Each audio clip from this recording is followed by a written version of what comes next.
Hola amigos, once again, this is your maestro, Kiongo Muyai, welcoming you to today's video lesson.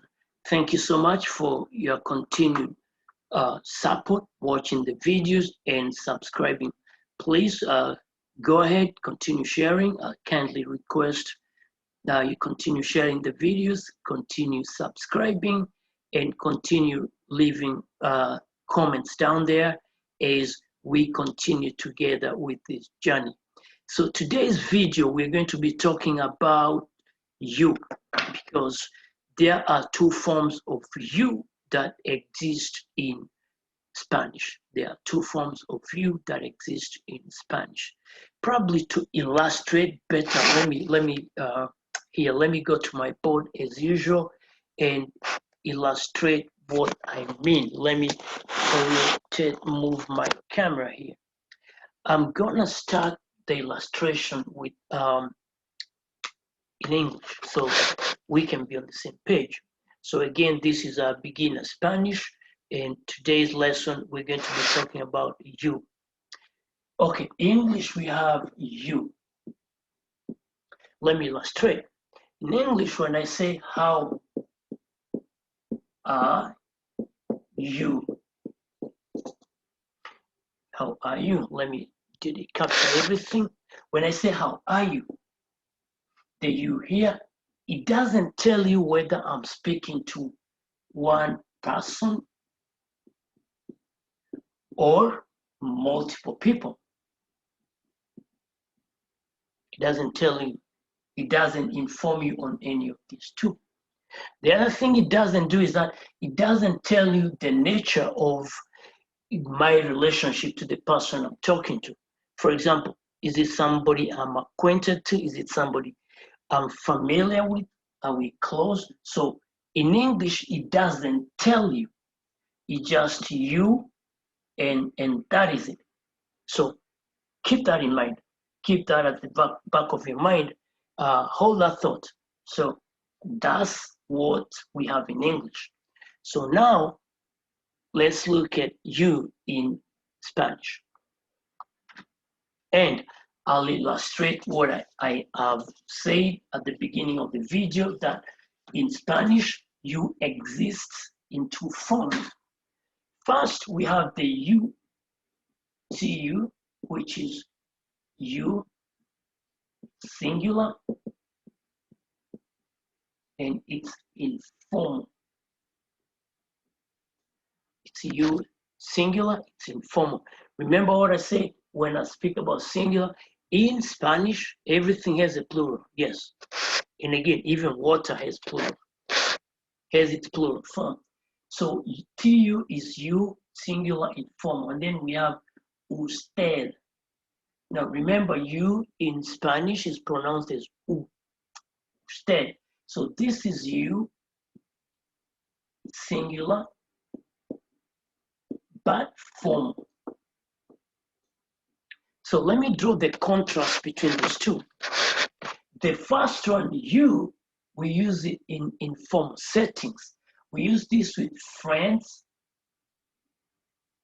Tu we use with friends when we are talking to friends, family, or people we are close to. That's why we say it's informal, you. Okay? The second one here, usted, the formal one, we use this when think of the professional setting, or think of your like job setting,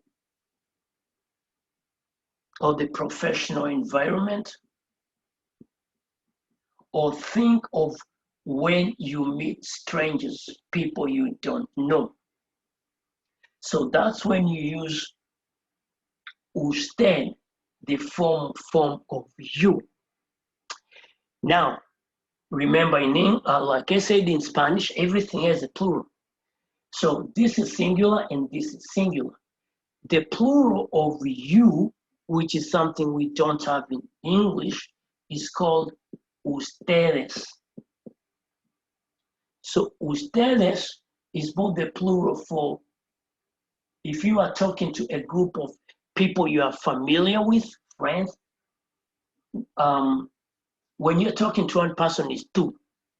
If you are talking to a group of them, then you use ustedes. And likewise, if you are talking to a group of people who in a formal setting, and there are many of them, you use likewise ustedes. So ustedes is a plural form of you.